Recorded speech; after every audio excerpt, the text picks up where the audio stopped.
Kita payah jangan gewe sama-sama stah. Nak nikah lalu. Bila kita nego ni, mesti ada situasi yang perlu kita buat keputusan yang berat panjang kita duduk nego ni. Mungkin ada satu keputusan berat belum penuh kena buat. Ada ke tak? Keputusan yang berat iaitu tim kita lah. Macam contoh tim video kita, yang mana kita dapat tahu dia ada main benda-benda yang salah, tapi serius dia banyak. Dan apabila dia main benda salah, yang mana kita tak boleh nasihat kau gapo kau, dia tak gira. Memang dia tak yang tinggal. Jadi keputusan yang mana berat, tapi saya korbankan juga. Kita nasihat, amar, nasihat pergi kepada negatif. Siapa jadi kau takut jadi kepoli kau gapo, kita terpaksa take serius 100,000 lebih sebulan.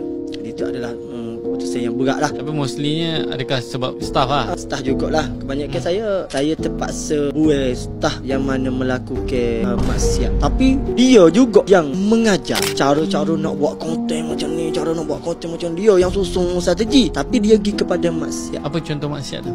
Maksiat check in hotel. Ibarat begitu lah. Kita rasa kita berat tau dia. Dari sudut agama tak kena lah. Tak kena lah. Jadi dan kita tahu benda tu kan. Bisa sama staff lah tu? Waktu ujian apabila staff ramai. Sebenarnya. Jadi apabila gitu kita terpaksa nasihat dah. Nasihat dah.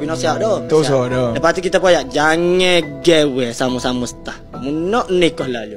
Gitu lah. Tu adalah undang-undang